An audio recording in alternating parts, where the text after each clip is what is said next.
Hey, what's going on, guys? I hope you guys are having a good day. I'm Dr. Boyce Watkins from Your Black World and the Black Business School. And I thought that I would jump into the Black Financial Channel and talk to you guys about what's going on in the stock market today. Today has been an absolutely brutal day.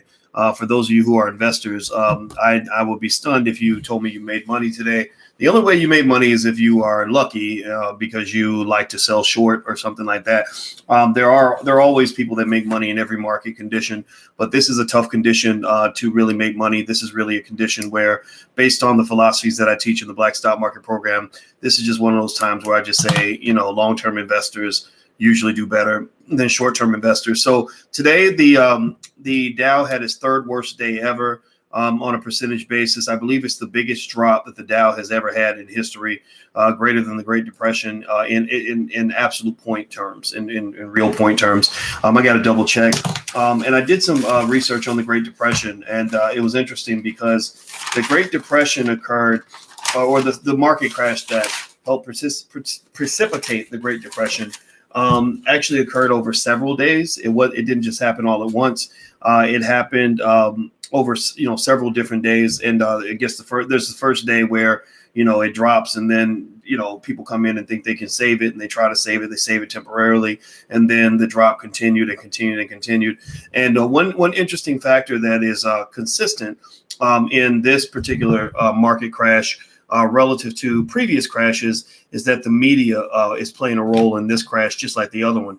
In the original Great Depression, the media actually helped really push the crash along by causing people to panic. They just started, putting these massive, scary headlines up about people running on the banks and traders just trading in all their stocks. And so everybody said, oh, well, if everybody's selling, I need to sell. And so, this is no different. I think now fear really is the rule of the day. And it's not to say that the coronavirus is not real. It is real. But the amount of fear, some might say, could be a little bit unreal. I'm not sure. Now, President Trump, I think, also helped push the crash forward when he came out and basically said that these conditions are probably going to last all the way through August, which is kind of crazy. And so here's what he said. I'll give you the key points. He said Monday that the U.S. may be able to get the new coronavirus outbreak under control by July or August at the earliest. And so that's just heavy. I mean, that's making me think, oh, wow, I'm getting married in July.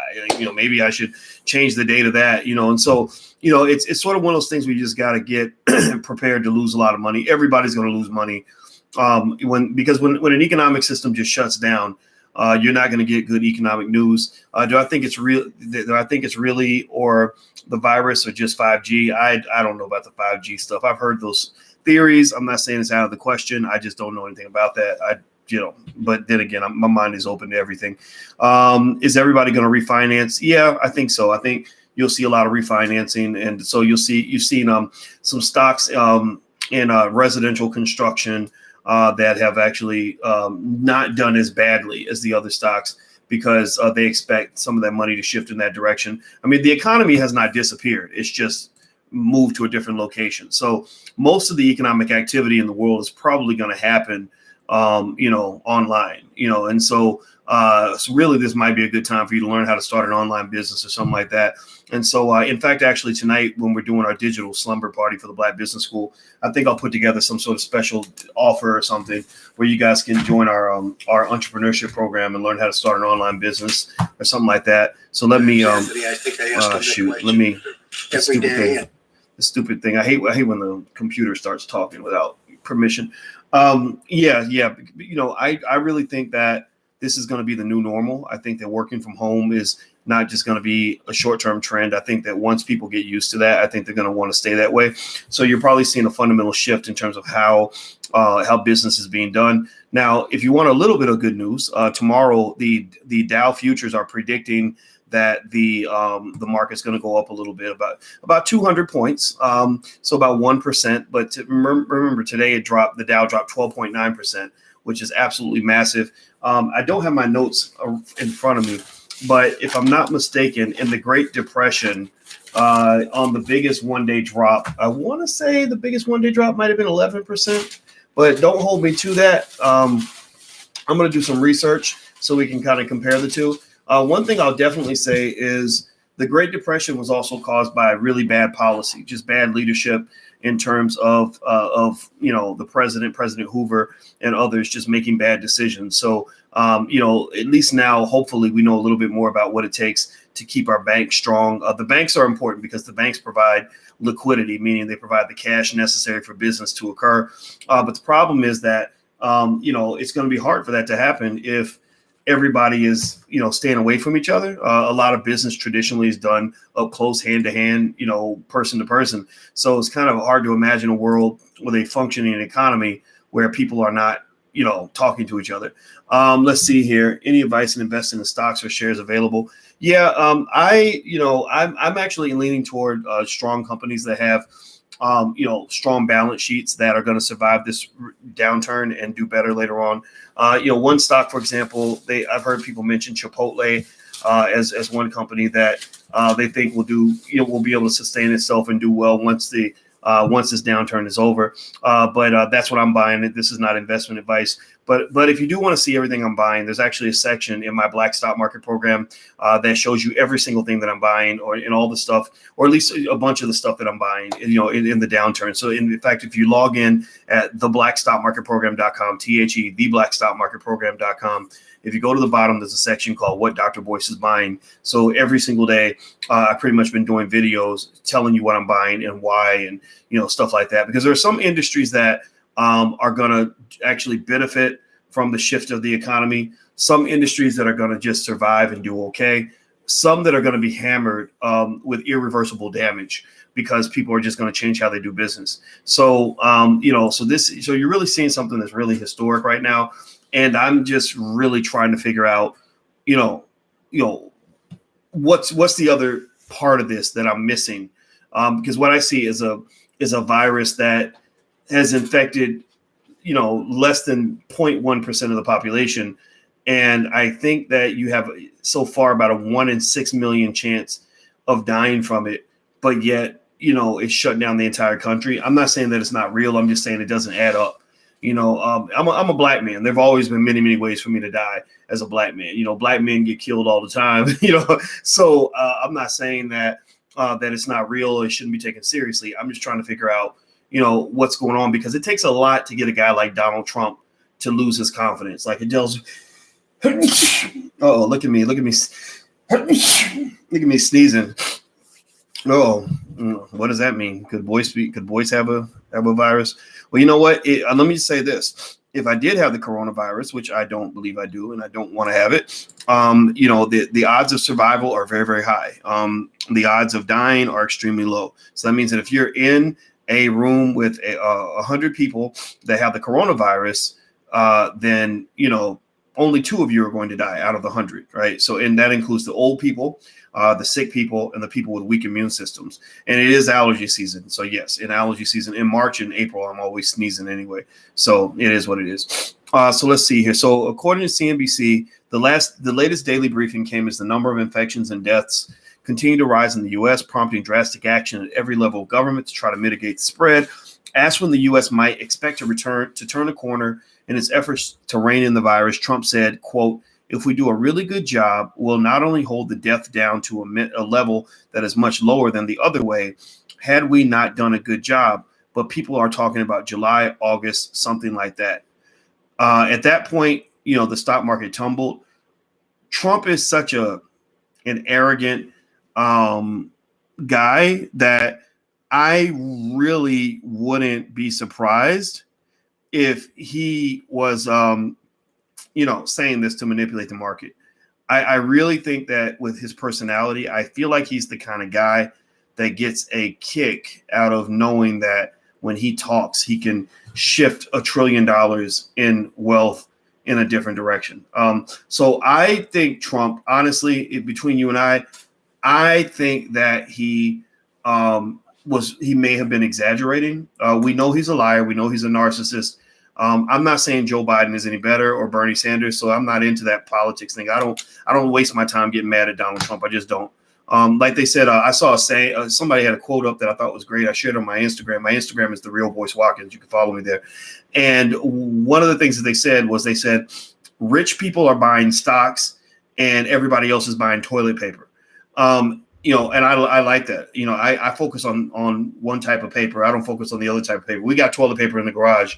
I'm trying to get real paper for my family. So at the end of the day, I think I'm watching Trump's actions carefully in order to determine what might be real and what's not real. And the more you gain clarity, I think the more you'll see the recovery occur. But you're also going to just have to get used to a new normal. That's what it is, a new normal. A new normal means maybe you're not going to have a Dow that's at 28, 29,000.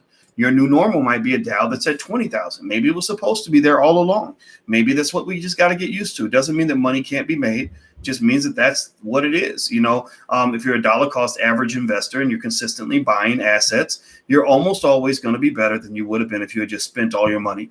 Remember, even if you're an investor who loses money, you're better off than your friends who don't invest at all, who give all their money away. Do you get what I'm saying? Give me a yes or no if you follow what I'm saying. Even if you're an investor who loses money, you're going to have something to show for it, unlike your friends who don't invest at all, who give all their money away. So, when people come and they talk crap to you about, oh, you invested, the stock market crashed, we can say, at least I have assets. My assets dropped in value, but at least I have assets. I went from $10,000 in assets to $8,000 in assets. You went from zero to zero, right?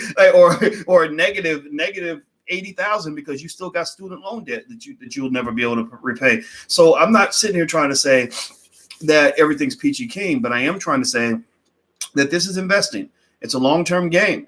Be consistent. That's what I do. Just consistent. My actions now aren't that much different from what they were 2 months ago. So let me keep reading to you. Hit the thumbs up button. Please hit the thumbs up button. And also follow the Black Financial Channel on Instagram. There is an Instagram page for the Black Financial Channel, and our YouTube channel is theblackfinancialchannel.com. So make sure you subscribe. It's a daily financial news and commentary platform to give you financial news and information from a Black perspective. It's Black owned, so I hope you guys will support it and be a part of that, because Black people need to control our own media. We need to control our narrative. So let's see here. The coronavirus task force was originally scheduled to brief reporters Monday morning, but the event was pushed back to 3 p.m. when Trump spoke in the Rose Garden, blah, blah, blah, blah. Markets rebounded massively during that briefing, but stock futures plunged before Monday's open, hitting so-called limit down levels in multiple major indexes and extending the severe market rout.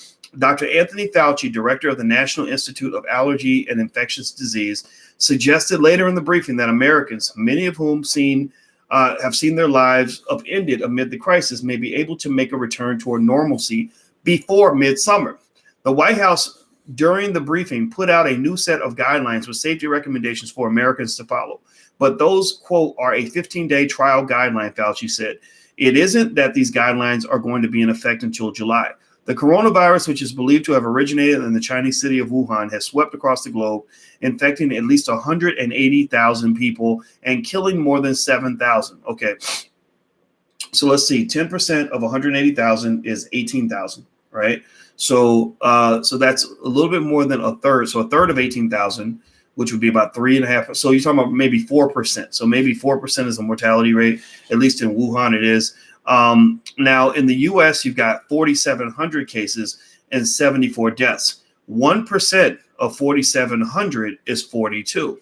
So that means you're talking about 1.5%, in the U.S. in the mortality rate. Now, the difference with the U.S. obviously is that we are behind in our testing. We're not testing everybody. So that's the big question mark. I believe that as they test more, they're going to find more. And that's going to cause more panic. Right now, I see a lot of fear driving a lot of this. I personally go back to what Warren Buffett always said, that a good investor is greedy when others are fearful and fearful when others are greedy. So I'd be curious to see what Warren Buffett is doing right now with the coronavirus crash. So let me see. Let me look up Warren Buffett and let me see if Warren has any thoughts.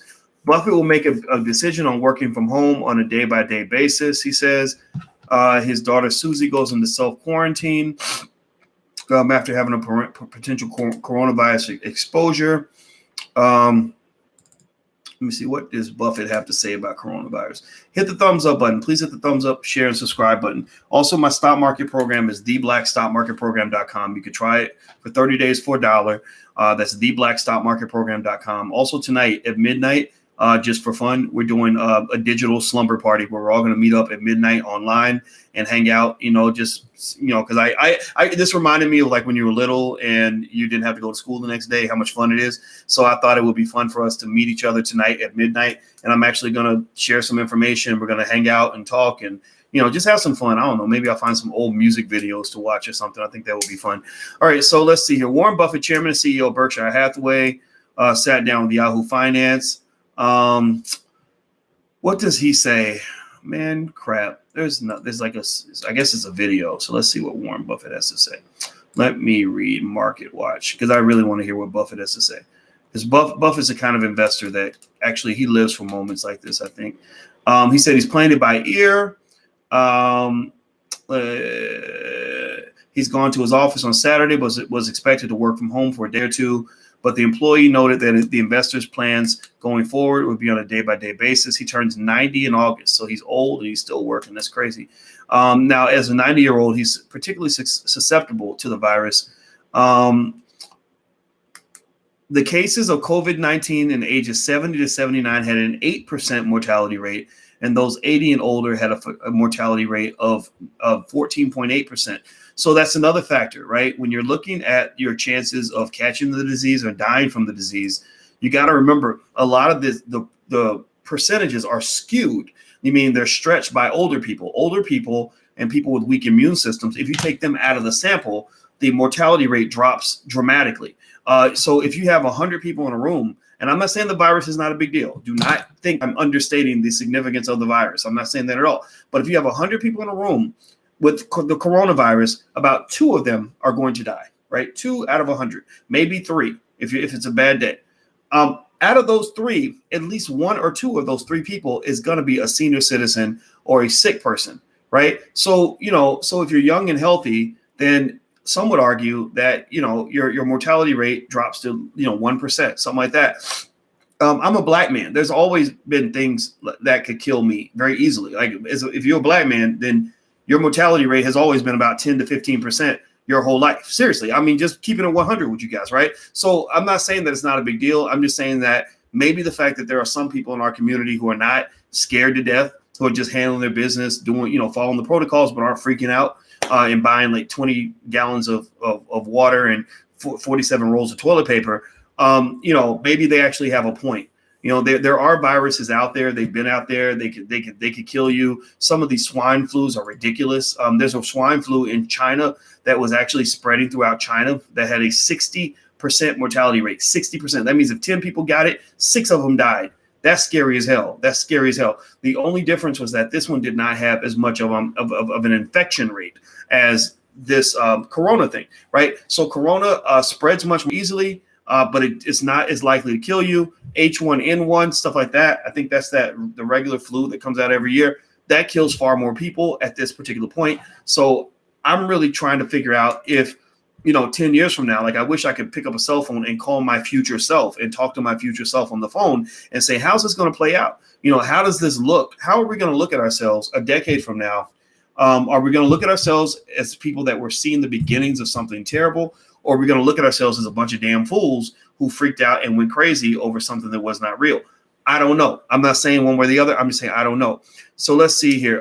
Here's what else Buffett says. He says, it's now clear that large gatherings can pose a health threat to the participants and the greater community.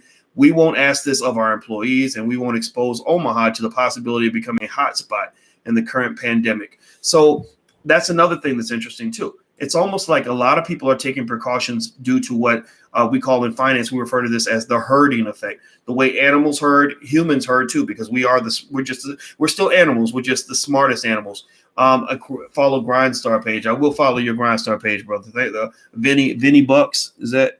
Yeah, I'll follow you, brother. I got you, man.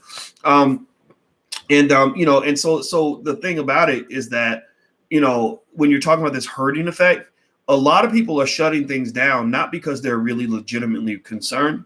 I think a lot of companies are shutting things down because they don't want to be that one company that ends up looking bad if a couple of their people catch the coronavirus, or if they end up in the media with bad publicity because of the coronavirus. So it's almost maybe one of those things where if there's a shooter in the neighborhood and the neighborhood has, let's say that there's 50,000 people that live in a community, and there's, and somebody gets shot in that community, then maybe all the parents keep their kids home and in the house that day, not because they really think that there's a logical reason to expect that their child is going to get shot, but maybe they do it because you don't want to take any chances that you might get really unlucky. So it's almost like the virus has become what I call super cooties, where if you are stigmatized as having that virus, the stigma is going to outweigh the real effects of what the virus actually represents, right? Like, we know that most people who get the coronavirus don't die.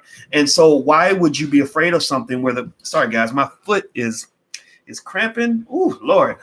Okay. Have to stand up on that sucker. Oh, I get these foot cramps every now and then. Think I need to drink more water? You think that's what it is?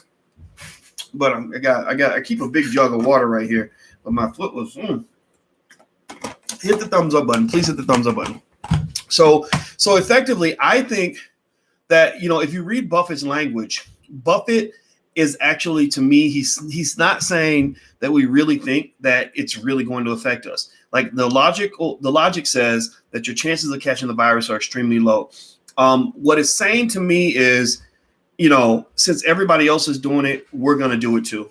And we don't want to take a chance on being unfortunate and being stuck with the stigma of having somebody in our town catch this coronavirus. So I don't know what the future holds. I'm going to guess that once the coast is clear, once the media finds something else to talk about, because they made an industry out of, the fear that comes with the virus and talking about how crazy it is. I think that that's going to be when you see the tide turn. Not when the virus actually physically leaves, because I don't think the virus is going to leave really, for real. I think that it's going to leave our mind. When the virus of fear leaves our mind, that's when you're going to start seeing the economy turn around, because people are going to come out. They're going to start going shopping again, going out to restaurants again. People are going to start buying stocks again. Banks are going to start making loans again. Companies are going to start hiring again.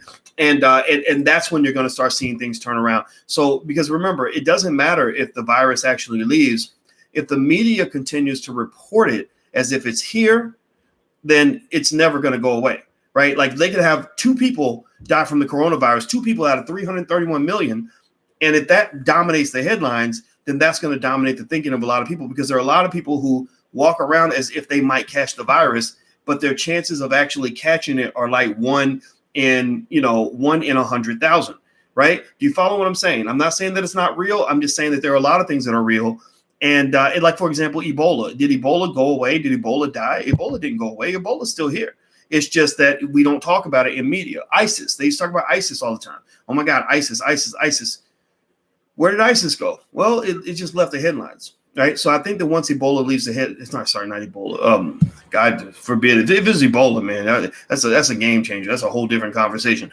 But once Corona leaves the headlines, or there's some good news that comes from that, I think that's when you're going to see things suddenly change. And I think that there are a lot of stocks out there that are good purchase opportunities. But I do think at the same time, we had a lot of price inflation in the market that was justifiably poked by this whole incident. Like, I think poking a hole in that bubble was going to happen no matter what.